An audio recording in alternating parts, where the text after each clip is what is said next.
Are you ready for a McGee & Company versus Hobby Lobby inspired DIYs? These are going to be our inspiration pieces. So let's go ahead and head into Hobby Lobby and see what we can find.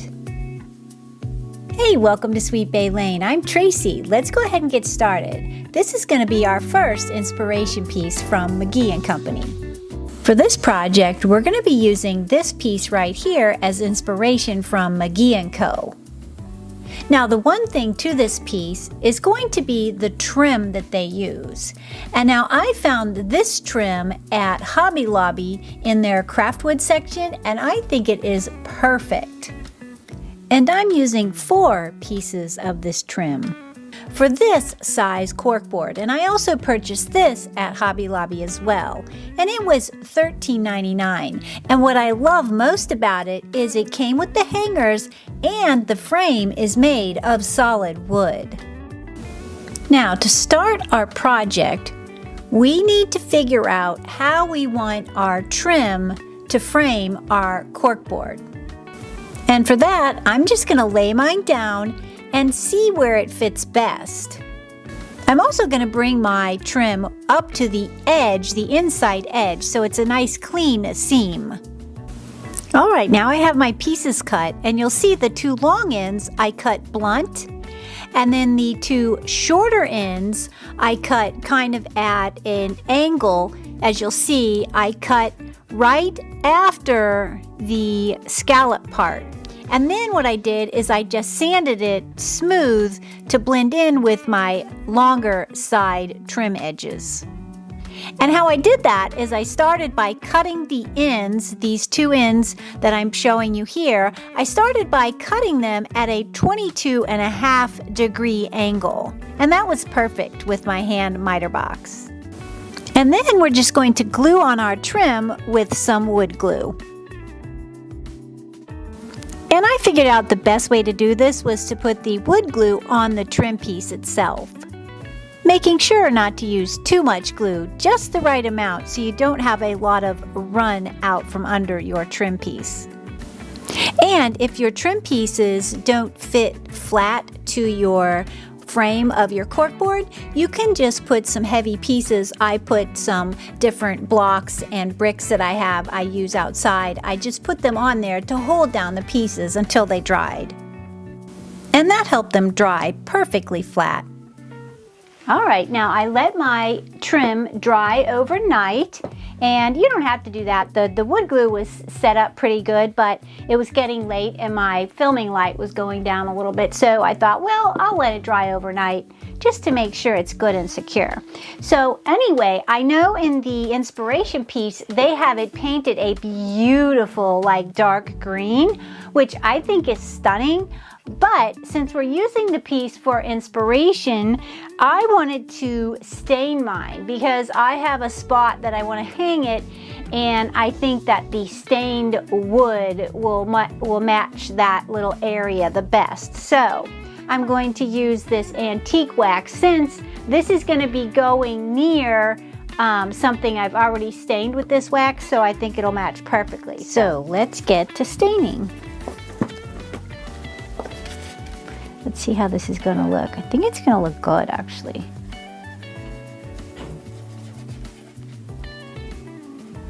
Oh yes, it looks so pretty already. What do you guys think? I love staining stuff. Anybody who's been on this channel long enough knows that about me. I just love it.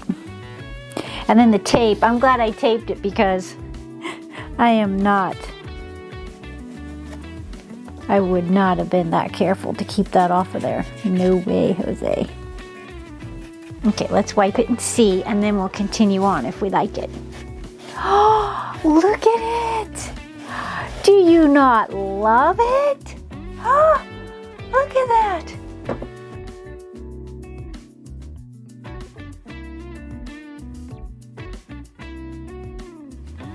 And then once we're done staining it, we're left with this, or painting, beautiful, beautiful pin board.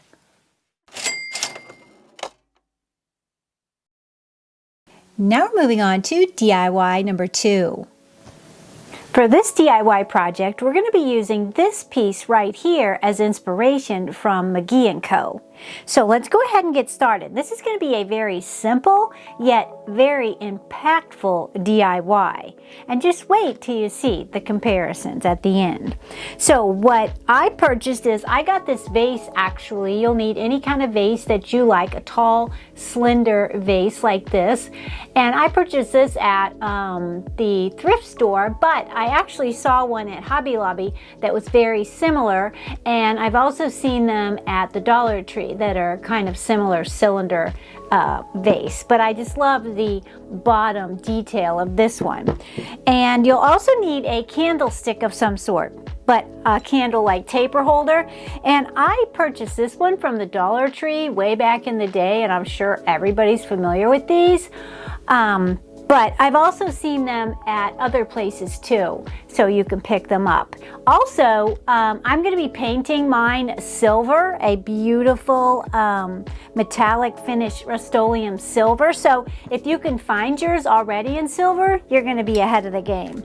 Also, I'm going to be using some of these wood candle cups, and these are from Hobby Lobby. And all of these items, similar items, can be found at Hobby Lobby. But the most important part are these little candle cups. So to start our project, we're going to take one of our candle cups, and see, a little candle cup. How cute is that? These are also good for little pedestal legs and stuff too. All right, so now I'm going to take both of these pieces outside, and we're going to spray paint them with our metallic finish. And while the pedestal, the candlestick, and the other little wooden candle cup are drying, I wanted to add a little bit of silver around the top of the vase, because that in the inspiration piece has that little bit of silver at the top that ties everything together. So let's go ahead and do that. And I'm just going to be using some of this silver leaf rub and buff. Rub and buff, yeah. It always seems weird when you're saying rub and buff. I don't know why. I'll just use my little thing here. Put a little bit down. And I'm just going to be using a little paintbrush with mine. I was going to use my finger, but I think maybe I'll have more control with a brush. And I just marked it off with some washi tape, because the washi tape is so flexible that you can get a nice clean line. And then I'm just going to paint it on the top, and hopefully this works, but we might. Now we'll just let that dry. I think it's going to be enough with one coat, but we'll see. We'll let it dry and we'll see where we're at. All right, now we have our pieces sprayed. Look at how pretty they look. They look so much like metal, it's crazy. And as you'll see, I put some tape, some blue painter's tape over the top of my glass, because I want that to be paint free. All right, now that we have everything painted and we have our washi tape removed from our rim, I think it turned out, look at how straight that is. It's so beautiful. Now we're going to assemble our piece, and I think what I'm going to use is this clear grip Gorilla adhesive. Now what we're going to do is we're going to take our adhesive and we're going to put it around the edge and then turn it upside down on top of our piece. Yeah, okay. So that looks pretty even on all sides. Perfect. This way we can continue on with our gluing too. All right, so we have that glued in there. Now we're going to take this and we're going to glue it down in the bottom. So let's go ahead and put a little bit of the adhesive. All right, I think that is going to be centered as it gets. A little bit more. Ah, perfect. Okay, so now we're going to let this dry. And then once our candlestick has dried, I think it looks so beautiful. What do you guys think? I think a set of these would be beautiful. And think about, like, you could do different shape vases and glass globes. You could do different candlesticks and paint them all the same color. And I think these would be really pretty in gold myself. But since we were using the inspiration piece from McGee & Co., I just wanted to keep it with the silver kind of nickel finish. And I love that spray. This Rust-Oleum spray really is great. What do you guys think?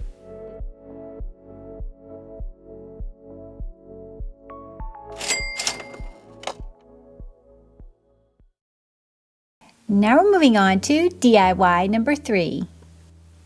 Now for this DIY, we're going to be using this inspiration piece right here from MCGEE CO. So let's go ahead and get started. This one's going to be really fun and super easy, and it's a great impact piece. And you can make these as large or as small as you like. And you can make a gallery, which is usually what they do with them. And I think that is so beautiful when they all match. And you can also use these for artwork too. You don't necessarily have to put like photos in there. You can do whatever you want. Let's go ahead and continue on. And what we're going to do is, as you'll see in the inspiration piece, they have a gold frame with a black undertone. So this is already black. It's square, so it adds interest to the project. And we're going to just take some antique gold rub and buff, and we're going to rub it all over our frame.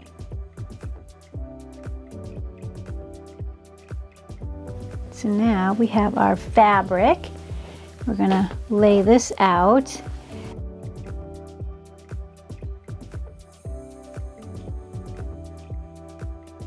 Yeah, and then we're going to take and cut our fabric out. And I'm leaving about a 2-inch trim of fabric around my mat. Yeah, so I think what I'm going to do is I'm just going to use some of this spray adhesive. We're going to take it outside and we're going to spray our mat down with our spray adhesive, and then we're going to attach our fabric. All right, so now we're back in and we've got our fabric stuck down. Now we're going to flip it over and we're going to cut out the center here. So to do that, I'm just going to, let's see, let me cut it with this just to get it started. There we go. Hopefully I didn't cut my thing. Nope, didn't. All right, so now we're just going to take and cut to the corners. Okay, so now we have that done. We're going to take and fold our corners in.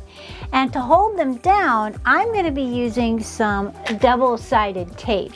And you can glue these if you like, but I think the tape is going to be good. So we're just going to stick down our double-sided tape. And I'm going to go ahead and do all 4 of my pieces of double-sided tape. Like that. Then we're just going to take and fold them in, pulling them tight. There we go. All right, that is perfect. Now we're going to take and cut out our corners and fold our pieces in. So let's go ahead and do that.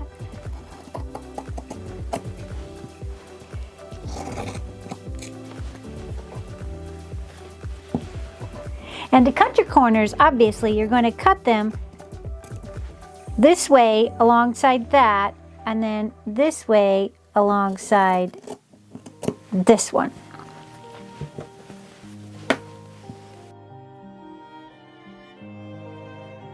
Now we're going to take our double-sided tape and run it along here.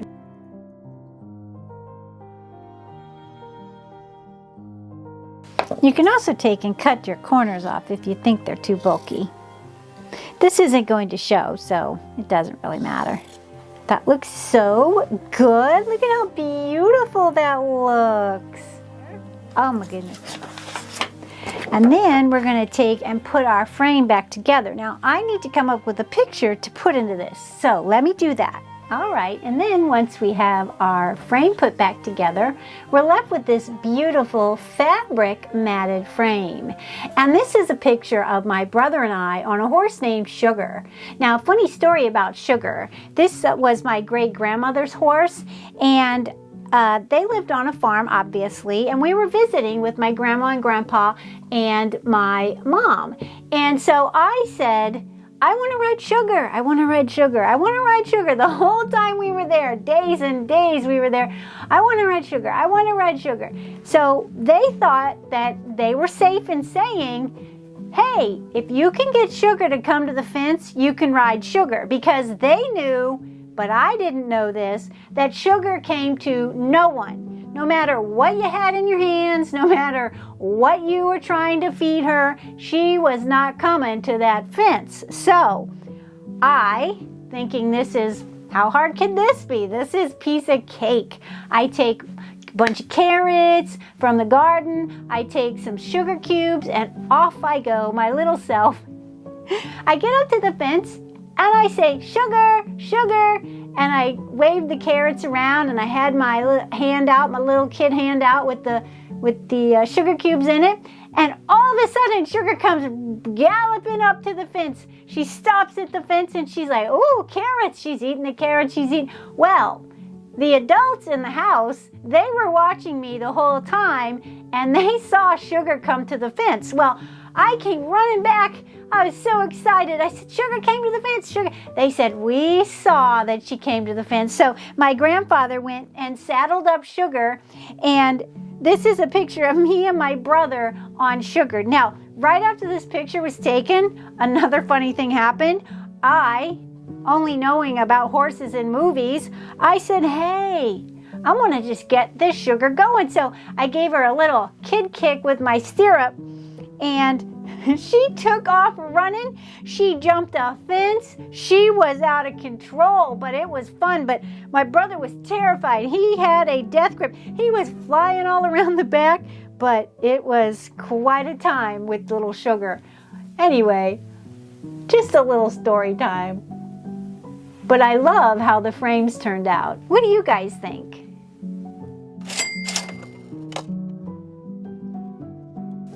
And that is a whopping savings of $423. Well, thanks for watching, and until next time, make sure and keep it crafty.